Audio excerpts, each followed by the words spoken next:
Microsoft Excel is the perfect software to create and maintain a budget. Here I have built a very simple but elegant budget template through which I can track my costs and revenues. Not only I can keep track of things, but I can also see a quick summary of my overall budget. So I can understand how my costs are, how my revenues are with respect to what my budget is and what my actual values are, and what the variance is, and some additional statistics like what are my top 5 costs and top 5 revenues. I can even calculate some extra things like profit from these values. In this tutorial, we are going to create this budget template using Microsoft Excel. Let's go. We will start by creating a blank workbook. For the purpose of this example, let us build a budget for a hair salon. So we will have two types of things to keep track of. One is costs and the other is revenues. If you have only one set of values to track of, then that is also fine. So we will start by setting up an area where our costs can be tracked. There are three things that we would like to track. One is the item of the cost, and what is the budgeted value for the cost, and what is the actual value for the cost. If you want to track some additional items like number of units or anything else, you can also maintain it in this table.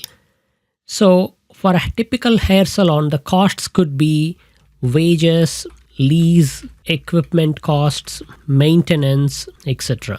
Once you finish entering all the cost items, you can then go ahead and specify the budget and actual. Let us say the budgeted wages are $10,000 per month and the actual is $9,250. Like that, we will enter the values for everything else. While you can maintain the data in the spreadsheet grid like this, it is advisable that you turn this data into a tabular format. To do that, just select any cell and press Ctrl T to introduce a table. This will instantly apply some clean formatting to your data.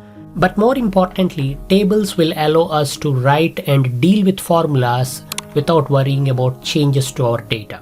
So here is our cost side of the budget. We could create a similar table to keep track of the revenue side of the budget as well. For the revenue side, I have chosen a different format. So we would have 4 types of revenue in the salon, like regular appointments, special appointments, product sales, and house calls.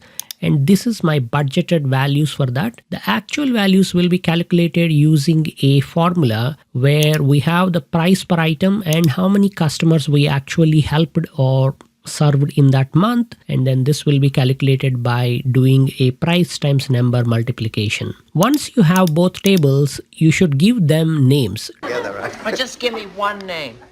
One name, absolutely. Let's see, there's... To name a table, just select any cell in the table and go to the table design ribbon, and from here just give the table a proper name. This is currently called as table 1. I'm going to name this as costs. We will name our revenues table as revenues as well. Having the names means you can use a simpler formula when calculating the total budget or total actual. Now that we have built the tracker side of things, let's go and create a budget summary page through which we can understand how our cost and revenue and even profit is looking like. To do that, let's add another sheet. In this sheet, we will build 3 areas, one for my cost summary, one for my revenue summary, and finally one for my profit summary. We'll start by typing the header costs, and let's make it nice and big.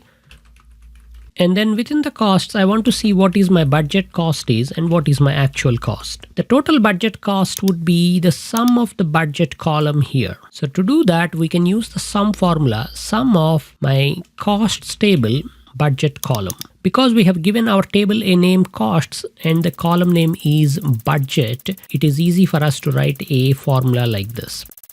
To see the total actual, we can use a similar formula, sum of costs actual. Now that we know what is my total budget and actual, we can calculate the variance. This is nothing but the difference between actual and budget. And we can also calculate variance as a percentage. This is nothing but variance divided by budget. Let's format this in the percentage values, and we'll select all of these, apply currency formatting. You can use the shortcut Control-Shift-4 to apply the currency formatting. Let's add a visual representation of both budget and actual here. For that, we will select this cell, say equal to the value, so that we get a copy of the value here. And then we will select these two cells, go to conditional formatting, data bar, and add a data bar. We want these bars just to represent the values. We don't need the value to be printed there because it is already shown here. So I'll select this again, go to conditional formatting, manage rule, select the data bar rule, edit it, and from here we will say show the bar only. And I'm also going to change this color to that color so that it's not overwhelming and it's just there for the comparison purpose.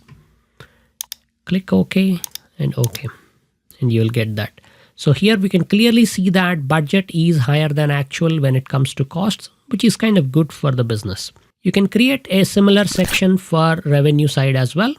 And finally, we can also create the profit section, which is nothing but revenue minus cost. And there is our budget summary. And you can quickly format this so that it looks better. And now our budget template is ready. We can keep track of the costs and the revenues and then quickly see the summary. And everything is dynamic. So let's update some values and see how the summary looks like. I'm gonna cut our wages down to 8,900. That's just a silly salon pun. Take it away and get it out of here. Take it away and put it away.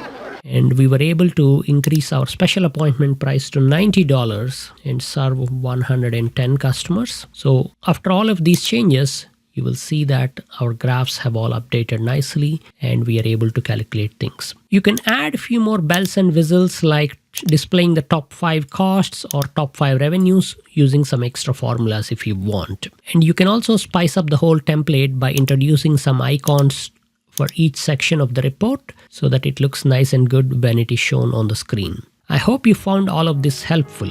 If you would like a copy of this file, please feel free to use the link that is shown in the description to download it. And if you want to make a beautiful and elegant Excel tracker, here is a video that will help you out with that. I'll catch you there. Bye-bye.